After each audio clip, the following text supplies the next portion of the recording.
Hola a todos mis amigos, bienvenidos una vez más aquí en la hermosa ciudad de Hollywood, Florida, Estados Unidos, para España, y realmente creo que estamos saliendo para todo el mundo. Mi nombre es Matías Mesa y es una bendición poder estar conectados con cada uno de ustedes. Sin antes decirle, como siempre, sigan conectados a Radio Solidaria, porque creo que es un ministerio que está impactando diferentes partes con sus enseñanzas, con sus mensajes, con todo lo que están haciendo mi amigo ahí. Gracias, José, por una vez más la plataforma que me estás prestando hoy. Hoy quisiera hablarles acerca de un sermón que yo creo que no todos están dispuestos a pasarlo, pero creo que alguna vez todos vamos a pasar por la pasarela del fracaso. Y el mensaje se llama El peor sermón predicado. Como predicadores siempre queremos que nuestro mensaje pueda ser recibido, pueda ser aceptado. Siempre creemos de que cuando Dios nos da algo, y lo compartimos, siempre tenemos en nuestra mente que ese mensaje va a cambiar personas, va a ayudar a nuevas personas que puedan cambiar su vida, van a hacer convertir a nuevos creyentes. Siempre todos tenemos ese pensamiento risueño de que nuestros mensajes pueden cambiar a alguien, pero indudablemente creemos de que somos el cartero, ¿no? Nosotros no escribimos la carta, somos mensajeros. Donde Dios diga que nosotros podamos hablar, es ahí donde creo de que pueda tener más eficacia lo que nosotros decimos. Siempre digo, hay gente que dice cosas, pero no todos tienen algo para decir. Y si Dios nos da el mensaje, eso es lo que realmente va a tener éxito. Pero ¿qué es lo que pasa cuando a veces hablamos unas palabras o un mensaje o un sermón y no lo vemos efectivo? Bueno, quiero hablarte hoy la vida acerca de un hombre que predicó 120 años. 120 largos años. 120 años que se han reflejado en meses, en días, en horas. 120 años. Y es justamente la famosa historia de Noé y el arca. Dice Génesis 7, dijo luego Jehová a Noé, entra tú y toda tu casa en el arca, porque a ti he visto justo delante de mí en esta generación. Wow. Quiero llevarte en esta mañana, en esta tarde, en esta noche, yo no sé dónde lo estás viendo, pero acerca de un hombre que recibió un mensaje de parte de Dios. Qué interesante cuando a veces Dios nos da un mensaje y va como en contra de nuestra cultura, en contra de nuestro pensamiento. Muchas veces Dios nos va a pedir hacer cosas que no estamos acostumbrados a hacer, porque en nuestra cultura siempre tenemos que hacer de esta manera. Pero gracias al Señor que Él mismo no es dentro de esta cultura. Él vino para establecer su cultura. El reino tiene una cultura. El reino no se trata de países, no se trata de limítrofes, no se trata de idiomas, no se trata de colores en las banderas. El reino tiene su propia mayordomía. El reino tiene un rey, tiene una cultura.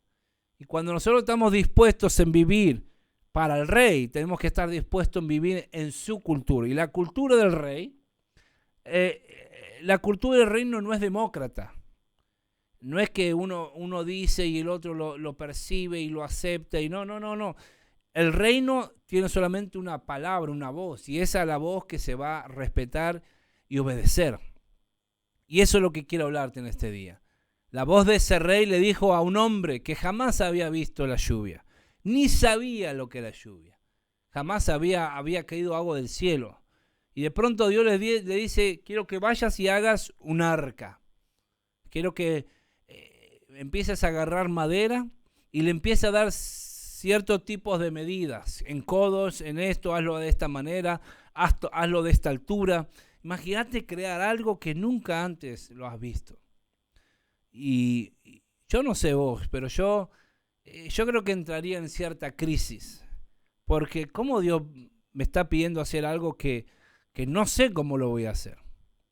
En ocasiones Dios va a hacer exactamente lo mismo.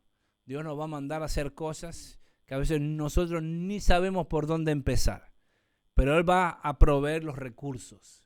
Dios es un Dios que es informado. Él sabe el valor de una visión Y Él sabe prosperar y añadir lo que el ser humano necesita cuando Dios le da una visión. Siempre creo de que Dios es tan caballero que cuando invita paga. O sea, Él te hace soñar, pero después va a proveer personas, capital, visionarios, gente que quiere apoyar. A veces nosotros, Dios pone un sueño y decimos, ¿cómo lo vamos a hacer? Pero cuando somos determinados en cumplir lo que Dios nos mandó, Él va a proveer una persona. Mira, cuando yo empecé hace 10 años el ministerio aquí en lo que es medio de comunicación, no tenía nada. Así empezamos con cero. Y yo recuerdo que compramos con nuestros ahorros, compramos una cámara. Nos costó, creo que eran como $300, pero para nosotros $300 era la comida como de 2 semanas en esa época. Hicimos un esfuerzo increíble, creo que ni me acuerdo qué comimos en esos días, pero la compramos usada por un medio de venta en internet, y vino y estaba media usada. Bueno, ahí empezamos con una camarita, y después Dios empezó a proveer. Dios mandó a una persona que se llamaba Marcelino Núñez, y él, sin saber que yo estaba en la televisión, y yo sin saber que él tenía los medios, Dios nos unió y comenzamos a trabajar juntos. Él tenía todas las cámaras, tenía luces, tenía micrófono, tenía todo. Para mí era Disney eso. Yo veía todo lo que él tenía y me sentía feliz. ¿Por qué? Porque Dios, cuando ve tu determinación, cuando Dios pesa tu pasión y Él nota que es genuino. Yo quería hacer algo para Dios. Yo no sabía cómo hacerlo. A mí toda la vida me dijeron de que éramos pobres. Toda la vida me dijeron de que no se podía. Vengo de un país paupérrimo de esa época, de los 90, donde tener unas zapatillas o tener ropa era un lujo de esa época. Nadie tenía auto. Caminando de aquí para allá. Veníamos de esa Argentina muy pobre, crisis económica, fraudes en la política, y jamás se podía sanear. Y no era porque, guay, qué malo que eran tus padres, no, porque ellos nos decían la realidad. Matías, no hay plata, no hay dinero, no, hay que comer lo que hay. Y así sobrevivimos. A veces nadie golpeaba la puerta de mi casa porque no teníamos puerta. Agarramos una tabla y la apoyábamos contra la puerta, contra el marco, la apoyábamos y ahí nos íbamos a dormir. Una pobreza extrema. Y de pronto crecer y ahora, a partir de este momento, cuando Dios te llama, ahora uno tiene que hacer un reseteo en su mente. Uno tiene que desaprender muchas cosas. Tiene que imponer nuevos hábitos en lugares donde antes habían malos hábitos. Y uno de los malos hábitos que yo tenía siempre era: no podemos porque somos pobres. No podemos porque no tenemos. Nunca vamos a llegar a nada. Y en cierta manera los padres no nos decían la realidad y la verdad. Pero cuando uno llega, vuelvo a repetir, al reino de Dios, el Rey nos dice que sí se puede. Cuando de pronto ahora ya tenemos un Padre Celestial, que Él es el dueño de todo el oro y toda la plata, y te dice, ¿sabes qué? El problema ahora no son los recursos, el problema ahora es cambiar tu mentalidad. Porque ¿de qué sirve darle siempre el pescado a la persona? Como dice la enseñanza, mejor te enseño a pescar. Porque si siempre vas a depender de lo que yo te dé, vas a ser un dependiente. Pero cuando tenés la capacidad de decir, ¿sabes qué? Yo puedo aprender el oficio. Yo puedo ir a pescar. Ya no necesito que alguien me traiga el pescadito en la boca. Ahora yo puedo generar el propio beneficio para mi familia. Y es ahí donde mi mente comenzó a cambiar. Y digo, ¿sabes qué? Yo creo que sí se puede. Dios empezó a enviar gente, empezó a enviar personas, las personas indicadas en el momento indicado. Y realmente hoy en día cumplimos 10 años de ministerio. Y fue realmente porque Dios puso esas personas, pero nosotros también tomamos la determinación. Aunque a veces pasábamos por la crítica, a veces pasábamos por, no, buscan fama. O a veces me decía, Matías, vos lo único que querés es hacerte famoso, me decían. Y mis aspiraciones eran sinceras, no, yo lo que quiero es, no quiero solamente predicar dentro de 4 paredes. A veces, ¿por qué la gente no conoce a Dios si nos encerramos solamente en 2 horas?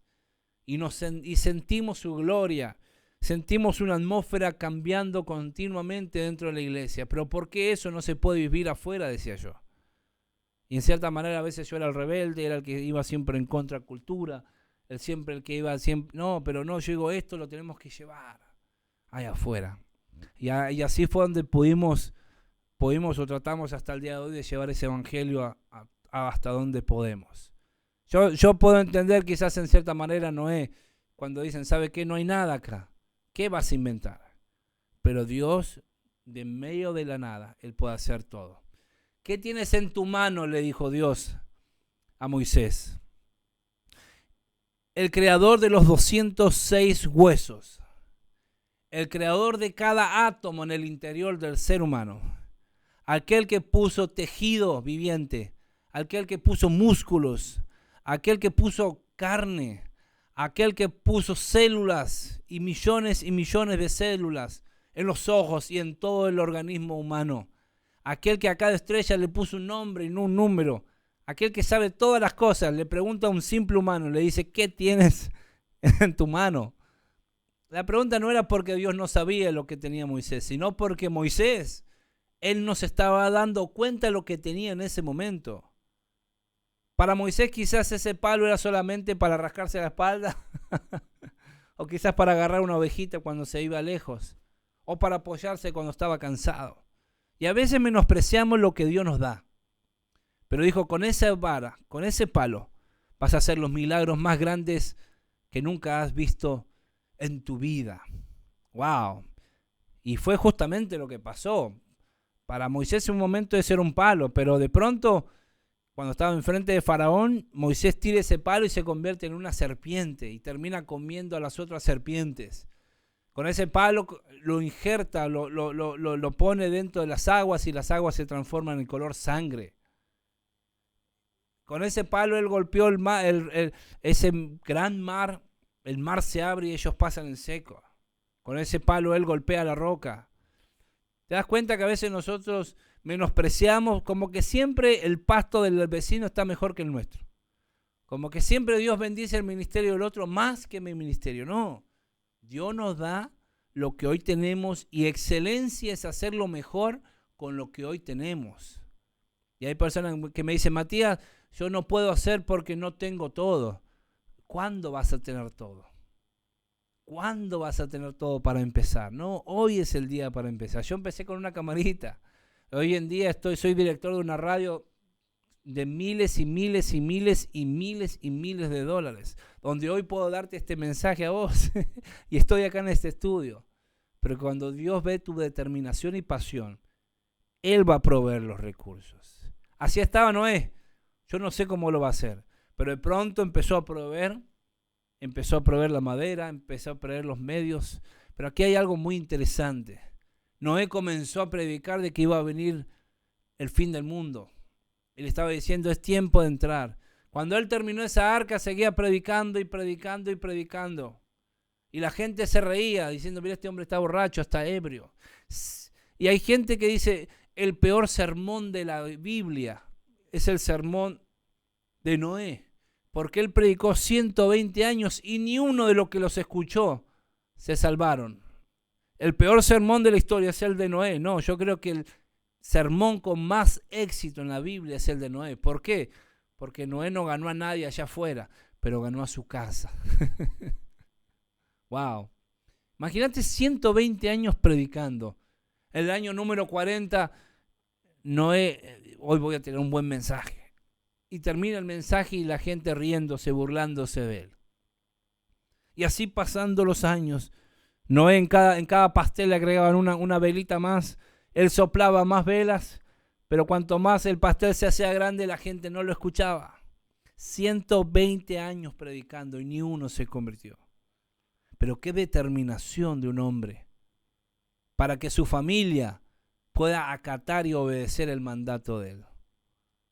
La Biblia dice que estaban sus 3 hijos, sus 3 nueras y su esposa. O sea, los hijos no eran niños. Los hijos no eran adolescentes, no eran niños que estaban casados, ya tenían sus esposas. Y para colmo, el hijo ya adulto te te puedo obedecer bueno, tengo que obedecer a mis padres, pero la nuera, qué testimonio increíble habrá sido el de Noé. Para que aún sus nueras obedezcan la voz, sigamos trabajando, sigamos construyendo. Yo me imagino que los hijos adentro adornando todo, haciendo la separación entre animales. En un piso van a ir ciertos tipos de animales. Y yo creo que las nueras limpiando todo y dejando todo ahí limpio. Ese era el trabajo. Dios no le habló a sus 3 nueras. Dios no le habló a sus 3 hijos. Ni siquiera Dios le habló a la esposa. Dios le habló a Noé. Pero gracias a Dios por el testimonio de ese hombre, su misma familia pudo acompañar esa visión. Hoy el pastor en un sermón dijo, Dios no llamó a mi familia, Dios me llamó a mí. Y gracias a Dios que mi familia pudo oír y obedecer el llamado que Dios me hizo a mí. Y no está hablando de una forma egocéntrica, no está hablando de una forma para vanagloriarse, no está diciendo, indudablemente Dios llamó al hombre. Pero qué trabajo el del hombre, donde uno tiene que seguir trabajando y que tu familia pueda seguir apoyando y teniendo a sí mismo esa visión. Conozco muchos hijos de pastores que son tremendos predicadores, sus padres. Pero ellos dicen, ¿sabe qué? Mi papá es un tremendo predicador. Uno de los mejores cuando se sube a la plataforma. Pero en mi casa, si te cuento, lamentablemente los hijos no siempre escucharán, pero siempre te imitarán, siempre estarán mirando. Y en cierta manera la gente dice, qué sermón tan fracasado el de Noé. Pero yo creo que en cada día que él predicaba, sus hijos estaban ahí adoptando y apoyando esa visión.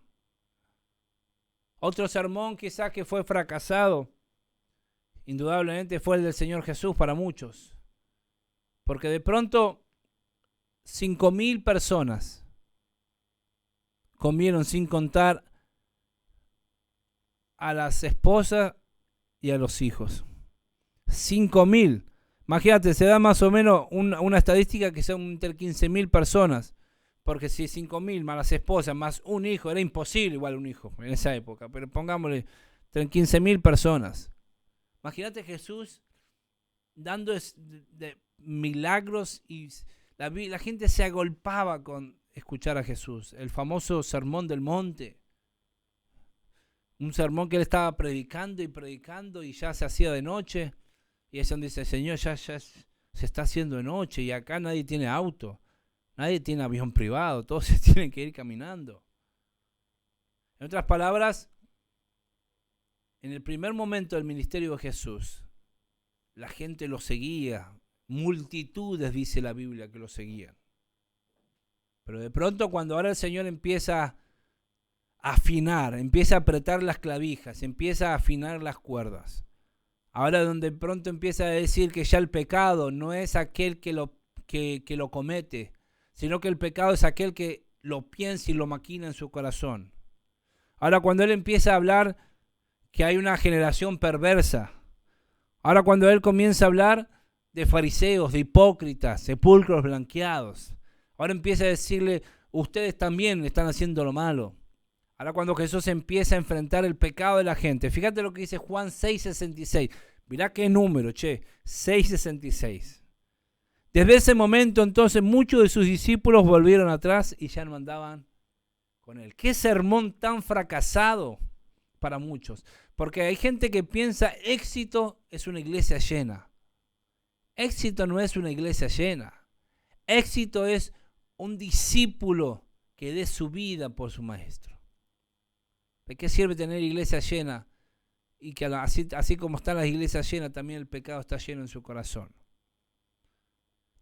Justamente el 6:66 de Juan, en ese versículo dice, a partir de ese momento ya muchos de sus discípulos, no dice gente que escuchó el sermón un domingo y no me gustó, me voy, discípulos, a partir de ese momento muchos de sus discípulos dejaron de seguirlo. ¿Por qué? Porque hoy en día Es muy común el mensaje de la prosperidad. Vivimos en una generación donde la gente quiere solamente prosperidad. Gente pone en redes sociales, Dios me bendijo, tengo una casa nueva. O Dios me bendijo, cambié el auto del 80, ahora tengo el auto del 23. Y Dios me bendijo. ¿Eso es bendición? ¿De qué sirve comprarte un auto si no lo podés pagar? ¿De qué sirve tener un teléfono de $2,000 para en la pantalla mirar la cuenta en menos $20 en negativo? ¿De qué sirve tener un auto del año para mostrar de que sos alguien? Si a la cuarta cuota ya no lo podés pagar y estás sufriendo y tenés que trabajar extra y no venir a la iglesia para mantener tu reputación. La verdadera bendición es la que no añade tristeza. La verdadera bendición es la que enriquece. La verdadera bendición es acostarte en este día en tu cama y no estar acostada en el piso número 4 de un hospital. La verdadera bendición es mirar a tus hijos, abrazarlos y que tú los ames y que ellos te amen a ti. La bendición no se puede comprar con dinero. Todo lo que se pueda comprar con dinero está en Mastercard, dicen por ahí. Todo lo que puedas tener en lo material, eso se llama añadidura. Pero he conocido gente sin recursos en lo económico, pero con un recurso de bendición, de paz tan grande, que digo, wow, ¿cómo quisiera tener ellos? Vamos corriendo para un cero más en el cheque. Pero ¿cuándo fue la última vez que saliste con tus hijos a un parque? A un parque. La felicidad no es cara. ¿Quién te enseñó, mi amigo, de que necesitas irte solamente de vacaciones y gastar $5,000? No, me voy a descansar y estás tirado en la playa diciendo qué caro me salió esto y después tenés que volver a pagar la tarjeta de lo que supuestamente pasaste en paz. La verdadera felicidad no es cara. Tus hijos no necesitan tanto. A veces nosotros decimos le doy lo que yo no tuve. Y es un error más grande porque no tienen lo principal que sos vos. Hay sermones totalmente fracasos para muchos. Imagínate más de 5,000 personas comiendo y de pronto solamente 120 esperando una promesa. El Señor le dijo, vayan y quédense en Jerusalén y no se muevan de ahí hasta que no sean investidos del poder de los altos. Y a veces el ser humano se apresura, el hombre se pone nervioso. Habían 500 personas, Jesús le habló a 500 personas. De pronto uno se empieza a desesperar y el otro también y así, y de 500 quedaron solamente 120. Y uno puede decir, wow, qué sermón. Jesús predicando a las multitudes, resucitando con poder y gloria, haciendo milagros a ciegos, paralíticos. De pronto un día dice, remuevan la piedra y le dijo, sal fuera, Lázaro. La gente fue testigo ocular de esos milagros. Pero solamente 120. ¿Qué sermón, Jesús, tan fracasado que tiraste? Porque predicar 3 años y medio para que solamente 120. Pero no, esos 120 fueron aquellos que revolucionaron el mundo antiguo. Y hasta este día estamos sintiendo el efecto de 120 personas que decidieron quedarse en esa habitación, en el aposento alto. Hasta el de hoy estamos sufriendo o estamos sintiendo hasta el día de hoy el efecto de la determinación de 120 personas que se quedaron esperando el poder del Espíritu Santo. Y porque esas 120 personas fueron determinadas, Dios empieza a mandar 3,120 personas en un día, 3,000 bautizados. Y de pronto enmienda 5,000. Y ahora hoy 8,120 personas ya convertidas.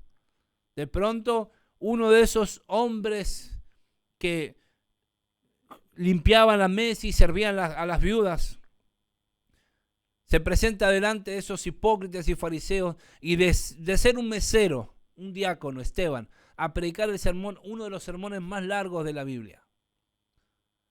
Pero fue apedreado.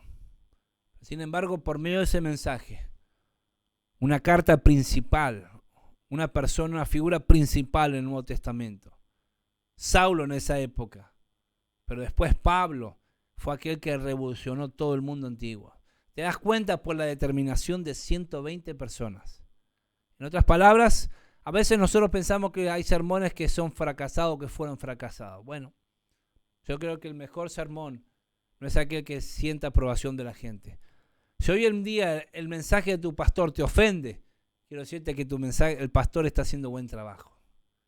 Si el mensaje de tu pastor te ofende, damas y caballeros, quiere decir que ese hombre, domingo tras domingo, parado detrás de un púlpito de madera, está haciendo bien su trabajo. Dale gracias a Dios, porque ese mensaje te confronta, te pone incómodo, te impulsa siempre a estar trabajando, te presiona a sacar lo mejor de vos. Dale gracias a Dios por ese pastor que te predica, porque lamentablemente hay muchos que no quieren perder gente y lo único que hacen, Dios te va a bendecir y Dios te va a dar casa y Dios te va a dar carro y Dios te va a dar y no quieren molestar a la gente por miedo a que pase lo mismo que pasó en Juan 66. A partir de ese momento muchos, por el mensaje duro de Jesús, se fueron y dejaron de ser discípulos. El peor sermón predicado. Damas y caballeros, bueno, se ha terminado ya este momento, este tiempo, pero bueno, agradecer una vez más a mi amigo José por la oportunidad del espacio y seguir predicando con pasión, seguir predicando con alegría, porque por medio de tu voz alguien hoy necesita ese mensaje. Soy Matías Mesa, desde aquí de Hollywood te bendigo. Chao.